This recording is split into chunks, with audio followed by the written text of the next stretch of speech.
اعوذ باللہ من الشیطان الرجیم، بسم اللہ الرحمن الرحیم۔ السلام علیکم مومنین۔ جنگ بدر میں اترنے والے فرشتے حضرت علی علیہ السلام کی صورت میں نازل ہوئے۔ شیخ مفید نے اپنی اسناد سے زید بن واہب سے روایت نقل کی۔ اس نے کہا کہ میں نے حضرت علی علیہ السلام سے سنا کہ جنگ بدر میں ہم نے 70 مشرکین کو قتل کیا اور 70 کو قیدی بنایا۔ عباس بن عبد المطلب کو ایک ایسے انصاری نے قیدی بنایا جس کا قد چھوٹا تھا۔ وہ عباس کو قیدی بنا کر رسول خدا صلی اللہ علیہ وآلہ وسلم کی خدمت میں لے جا رہا تھا کہ راستے میں عباس کی نظر مجھ پر پڑی اور اس نے اپنا امامہ مجھ پر ڈال دیا تاکہ اس کے امامے کو کہیں انصاری نہ لے جائیں۔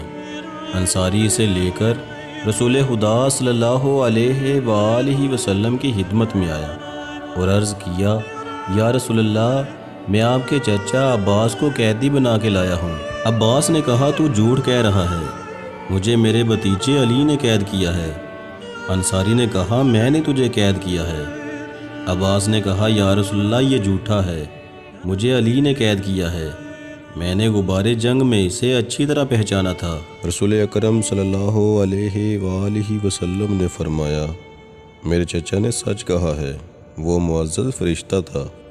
عباس نے کہا، مگر یا رسول اللہ، وہ تو علی تھے، میں نے اچھی طرح سے دیکھا تھا۔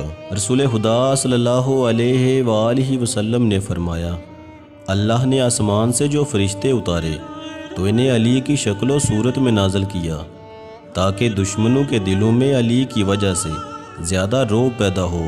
عباس نے کہا، یا رسول اللہ، اگر ایسا ہے تو پھر علی سے کہیں کہ وہ میرا امامہ مجھے واپس کر دیں۔ رسول خدا صلی اللہ علیہ وآلہ وسلم نے فرمایا، عباس، اگر اللہ کو تیرے دل میں کوئی بلائی دکھائی دی تو وہ تجھے اس ترکہ سے کہیں زیادہ عطا کرے گا جو تم سے لیا گیا ہے۔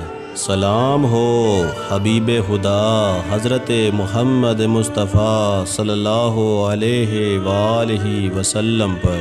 سلام ہو مومنوں کے امیر حضرت امام علی علیہ السلام پر۔ سلام ہو دین اسلام کی خاطر شہید ہونے والوں پر۔